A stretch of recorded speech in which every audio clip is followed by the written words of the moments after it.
Hi there, welcome to Help Solve the Case. I'm Christine, and this video is catching us up to date in the Alex Murdaugh case.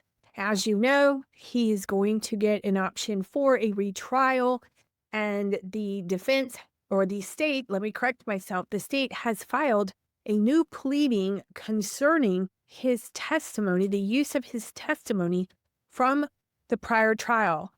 And that could open a whole can of worms here because the defendant, as you may know, has the right not to testify. What exactly is the state arguing for? What is the state asking for? Well, we're going to check it out. We love our pleadings here.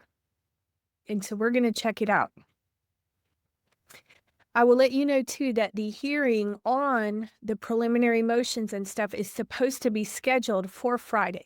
So in 2 days, I don't have a time, but it's supposed to be scheduled. So we'll see what happens. But let's go and see what the state is saying here. The state seeks a preliminary ruling that defendant's sworn testimony from the first trial is admissible in the retrial. Now, I'm like, I'm not the lawyer here. I thought that the trials were separate. And because bad stuff potentially happened and impacted the first trial, now we have the new trial. And how can you take something from that and put it in this, especially when we talk about our constitutional issues? The defendant has a right against self-incrimination, right? Pleading the fifth, doesn't have to testify. And apparently, I didn't follow the first case. Apparently, he testified in the first trial. I'm confused. Let's see what they say. Quote, nothing, it seems, is as effective in helping to ascertain the truth in the courtroom, end quote. Nadine Farid, oath and affirmation in the court. Thoughts on the power of a sworn promise. Defendant Richard Alexander Murdaugh, a former lawyer, waived his Fifth Amendment right against self-incrimination after the trial judge's explanation and caution, specifically advising the trial judge that he understood, had no questions about his right, and had decided, quote, I am going to testify. I want to testify. Defendant then voluntarily took the stand and gave testimony under oath, including on direct examination and cross, about why he lied repeatedly to law enforcement, his family, his friends, and his law enforcement when he claimed he was not at the murder scene for hours prior to when he called 911. The state submits that there is no statute, law, rule, or other reason that prohibits the state from using that sworn testimony during retrial, either for substantive evidence or impeachment based merely on its origin from the prior trial. Holy moly. I have to think about that for a moment. Impeachment, that's one of the things that both sides attempt to do. We talked about credibility a little bit earlier in the Tyler Robinson case. We talk about tips being credible, and we need to have witnesses that are credible and can convince the jury or convince the judge if it's a bench trial. I'm thinking as I'm reading this, because I read these just as I'm online, right? I haven't read this beforehand. I'm wondering if it would be considered, even though it was a trial, if it would be considered as any type of testimony, sworn testimony. For instance, statements made in other proceedings, statements made to the police, statements made to other people can be brought into a murder trial. And that's what happens a lot. And so I'm wondering, just because the first one was a murder trial, doesn't take away the fact that it was a proceeding and he did make these statements. Very interesting.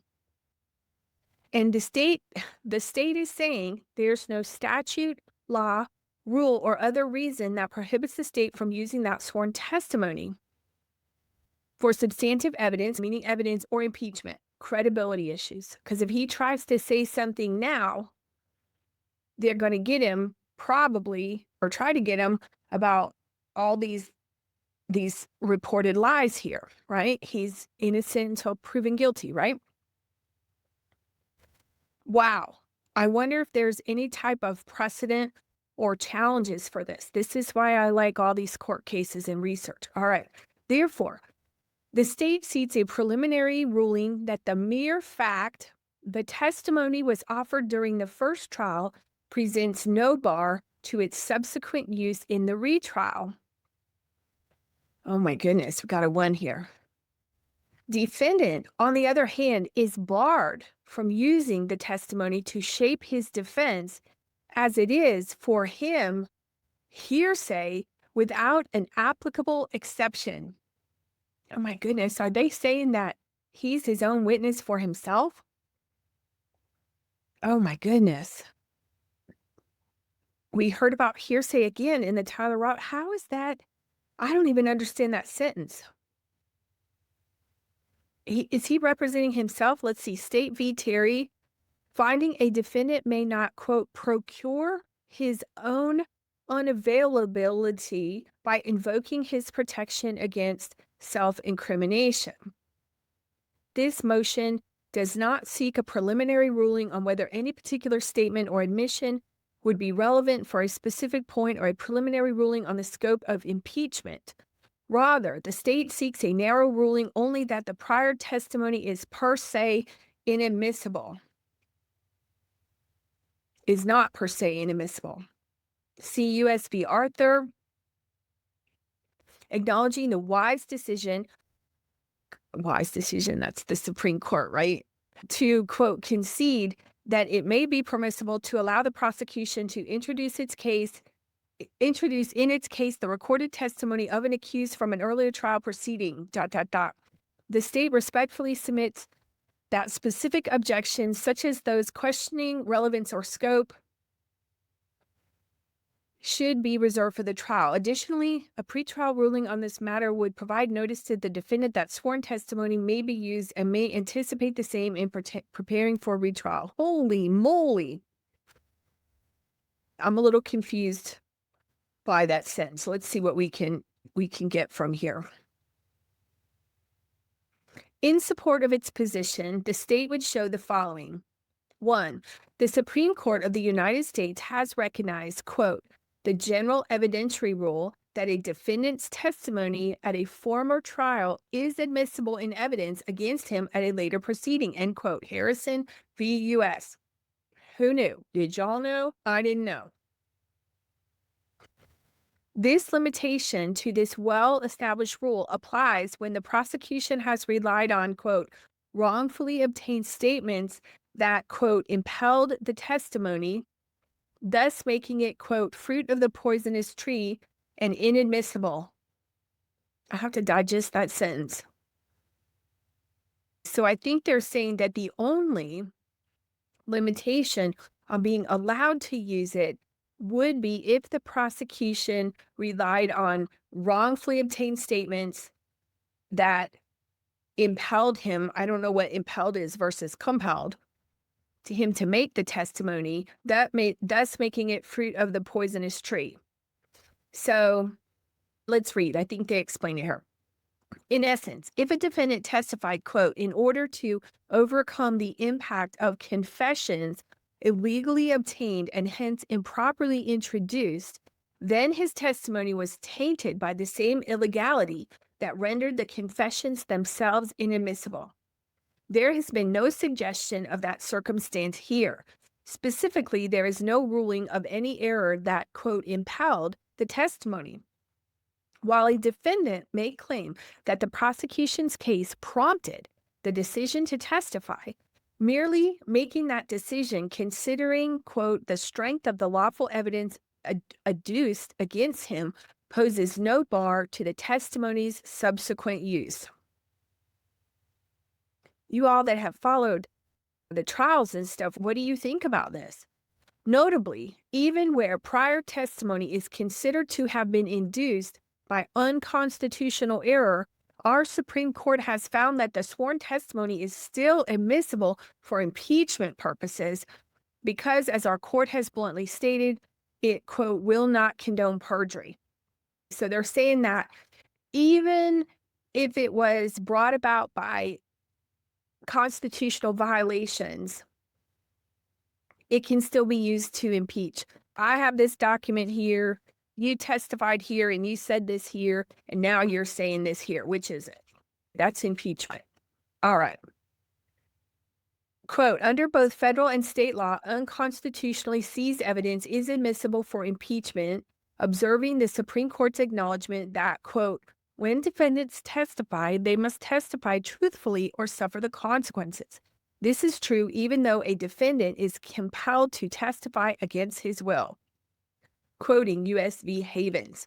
However, as shown, there is no finding of unconstitutional error which would have induced the testimony at issue. So they're saying there wasn't any constitutional challenges that the state did. He's not asserting, Murdaugh's not asserting that they did some weird stuff at trial and that forced him to testify to defend himself.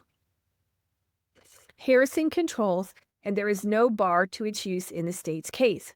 Moreover, our rules of evidence support that prior sworn testimony. Now, see, normally we see it at a civil case or some other proceeding, orders of protection, things like that. I have never thought about, because defendants usually don't testify at their own trial, especially in homicide cases, things of that nature. It's not typical. And so I didn't even think about that possibility, but we do see it from other court process. So they're saying the rules of evidence support that prior testimony be deemed admissible. Rule 804b1, South Carolina Rules of Evidence provides, if the declarant is unavailable, the following exception to the general hearsay prohibition. 1. Former testimony. Testimony given as a witness at another hearing of the same or a different proceeding, or in a deposition taken in compliance with law in the course of the same or another proceeding, if the party against whom the testimony is now offered, or in a civil action or proceeding, a predecessor in interest had an opportunity and similar motive to develop the testimony by direct, cross, or redirect examination. And it's a lot of legalese. They're saying if the declarant is unavailable, he's available. So far, right? Here, there could be very little doubt that the testimony shows direct, cross-examination, and redirect, such that the testimony was fairly developed with an eye toward attempting to address the state's case. Yet, even more dispositive to the prior testimony here is that at issue is the defendant's own testimony, and that is not hearsay when offered against him. Rule 801d2, South Carolina Rules of Evidence. There is no bar to admissibility based on the rules of evidence regarding prior testimony. I never would have thought. Further, South Carolina Code annotated 19-1150, the, quote, privilege against self-incrimination requires no different result. The statute sets out, quote, the testimony of a defendant in a criminal case shall not be afterwards used against the defendant in any other criminal case, that's what I was thinking, except upon an indictment for perjury founded on that testimony, emphasis added. The provision, by its terms, does not bar testimony from a prior trial in the same criminal case. We've got to look at our semantics here. The testimony of a defendant in a criminal case shall not be afterwards used against the defendant in any other criminal case. Oh boy, this is what we have here. This is the same criminal case. Interpretation of 19-1180 must be considered within the statutory scheme in which it appears. See South Carolina State Ports Authority versus Jasper County. Quote, in construing statutory language, the statute must be read as a whole and sections which are a part of the same general statutory law must be construed together and each one given effect. Thus, there is a difference in treatment between recognition of the venerable right against self-incrimination and the limitation on receipt of certain evidence in other contexts. While specifics in the text are limited, precedent helps fill in the blanks. So they're quoting a lot of legalese. They're going to try to explain it to us. Consider, for example, that in State v. Chastain, our Supreme Court addressed the statute in terms of the admissibility of prior statements for purposes of cross-examination and resolved, quote, there can be laid down no fixed rule as to what is admissible on cross-examination with respect to the past conduct of a defendant who takes the stand as a witness, end quote. Yeah, well, it's another proceeding. I'm like, let's see also State v. Williamson. What are you guys thinking? Are you like, oh my goodness? Williamson concerning the prosecution's question whether the defendant had been previously indicted for perjury. This demonstrates the intent to limit the details of past conduct for impeachment. Further, the most recent case from our Supreme Court considering the provision, State v. Tucker, is similarly consistent with the interpretation of separate conduct as opposed to retrial in the same criminal case. Please tell us, because this is like shocking. Tucker was convicted and sentenced to death, but the death sentence alone was reversed on appeal and a new sentencing followed. At resentencing, we don't have resentencing here, we have retrial. In Murdaugh, Tucker is resentenced. At resentencing, the trial court admitted testimony from the prior trial. That ain't retrial. On appeal, Tucker argued the testimony was hearsay. The court disagreed since it was his own statement offered in evidence against him, citing Rule 801D2, South Carolina Rules of Evidence. As a second argument on appeal, Tucker cited 19-1150, but the court found the statute inapplicable since it was used in, quote, the same criminal case, end quote. Oh boy, there you go. Semantics and wording. And concluded that, quote, the trial judge did not err in admitting this evidence. It is the same here. There is no doubt that the retrial defendant faces is for, quote, the same criminal case, and in fact, on the same criminal indictments. Moreover, the above interpretation of the statute in case law is consistent with the history of the most recent amendment, which references, quote, conformity with the rules of evidence adopted September 3rd, 1995. The statutory section thus speaks to proprietary use. The statutory section thus speaks to propriety of use of testimony from other criminal cases, not retrial. For all these reasons, 19-1150, when properly construed, requires no different result. Based on the foregoing, Harrison is controlling, and defendant's trial testimony is not admissible simply because the testimony was sworn to and presented in the prior trial of this criminal case. See Byford v. State. Quote, generally, a defendant's testimony at a former trial is admissible such that, quote, a defendant's prior testimony may be introduced at a second trial as part of the state's case in chief. I never thought about that. Quote, having voluntarily taken the stand, defendant, quote, was under an obligation to speak truthfully and accurately, end quote. Harris v. New York. Nothing allows a defendant to simply erase the sworn testimony because he may wish he had not taken the stand previously.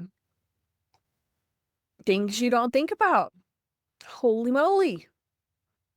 Holy moly. What do you think? Anyhow, that's the update. We will find out. The judge is going to rule in a couple of, well, they're going to have the hearing on it, and then the judge will rule. We don't know if the judge will rule the same day.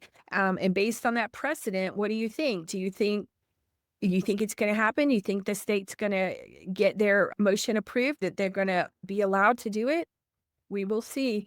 Probably lots of interesting things coming up from this case. And then the question is, because if he's trying to do his case differently, I believe he said, correct me if I'm wrong, that he was with the death penalty being on the table. How is he going to construct his defense with what he's already said? Is he not going to testify? Is he going to testify again? Does he feel that his testimony was helpful or not helpful? But either way, it's going to be introduced. And that's what the prosecution was saying about giving him adequate notice that they were going to do it. That's part of the discovery process so that the defendant can create a proper defense knowing what's coming at them. I'm back because I found another pleading from the defense, and this is a motion to dismiss the indictment. And this was just filed. Let me fix myself. This was just filed and maybe, we're not sure, maybe heard in a couple days on Friday. This is from the defense. Defendant Richard Alexander Murdaugh hereby moves through undersigned counsel to dismiss the above captioned indictments due to the presentation of perjurious testimony, perjurious testimony, and fabricated evidence to the grand jury, creating a colorable claim of prosecutorial misconduct. See State v. Thrift. Holding that the usual rule is that courts do not inquiring into the nature of the evidence before a grand jury, but, quote, an exception to this general rule exists where, as here, a defendant makes a colorable claim of prosecutorial misconduct. Yes, it's very hard to challenge the grand jury and challenge the indictment. Typically, you only have a certain amount of time before you can't do it. And you have to move heaven and earth. That's not legal terms, but you have to move heaven and earth. What he's talking about here, colorable claim, in this case, prosecutorial misconduct. And he says here, the grounds for this motion, as will be more fully set forth in a supporting memorandum, are that the lead case agent for the South Carolina Law Enforcement Division, that's SLED, in this case, David Owen, testified that he presented physical evidence directly inculpating the defendant to the Colleton County grand jury that he admitted was false, and which defendant has proven was fabricated by law enforcement. I did not follow the first trial. I'm not sure what this is, but they're noting here the record, the trial transcript here. Let me try to read through that sentence again and break it apart. He testified somewhere that he presented physical evidence directly inculpating the defendant. That's things that would make him guilty, show him to be guilty, to the grand jury. He presented some evidence to the original grand jury, and he testified about that some other time, and the information that he presented to the grand jury was false, that he admitted it. That is he still an officer? I don't know. David Owen admitted was false. And that's what he's saying. Murdaugh is saying that David Owen presented something to the Colleton County grand jury, and that David Owen later admitted was false in the trial, possibly. And now the defendant says that he has proven the defendant was fabricated by law enforcement. I don't know if the defendant is saying that he proved it at the trial because Owen admitted it. I'm not sure.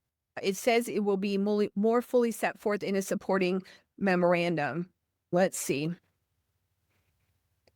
We don't have that yet. This just came out August 10th.